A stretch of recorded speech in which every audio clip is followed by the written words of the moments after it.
Hello friend, কেমন আছো সবাই? আজকে আমি একটা আলুর দম দেখাবো সাদা তিল দিয়ে। ঠিক আছে, কোনো বেশি মশলা নেই, কিন্তু খুব ভালো লাগে খেতে। তো ওই জন্যে 1 চামচ আমি সাদা তিল নিলাম।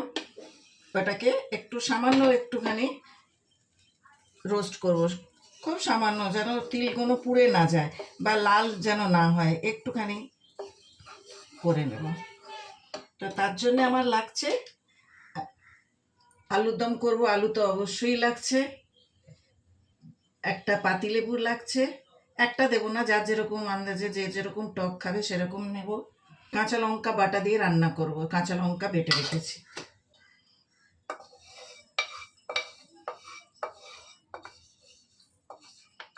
আমি ভেজিটেবল অয়েল দিচ্ছি, আপনারা দিলে সর্ষে তেলেও করতে পারেন। ভেজিটেবল দিলে এটা একটু সাদা সাদা হবে, কারণ এতে হলুদ লঙ্কা কিছু পড়বে না। তো কাঁচা লঙ্কা আর তিল দিয়েই খালি করব, আর একটু ধনেপাতা। ধনেপাতা তো দেবই, তার সাথে ধনের গুঁড়ো দেব। তেল আমার গরম হয়ে গেছে, এবারে আলুগুলো দিয়ে দেবো।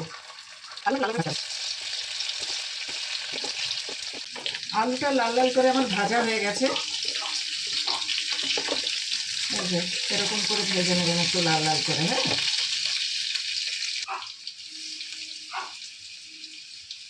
ধরে গুঁড়ো দিলাম।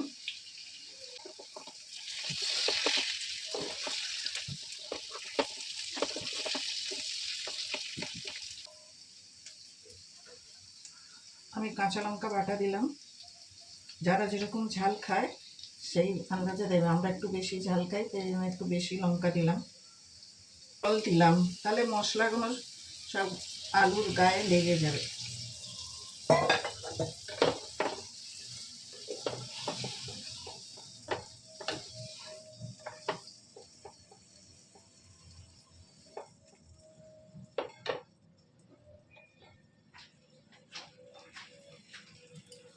একটু চিনি দিলাম, এই 2-4টে দানা।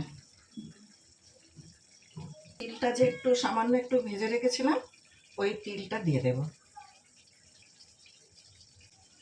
একটু ধনেপাতা দিলাম। এবারে আমি আলুর দমটা নামাবো, লেবুটা দেব, দিয়ে নামাবো।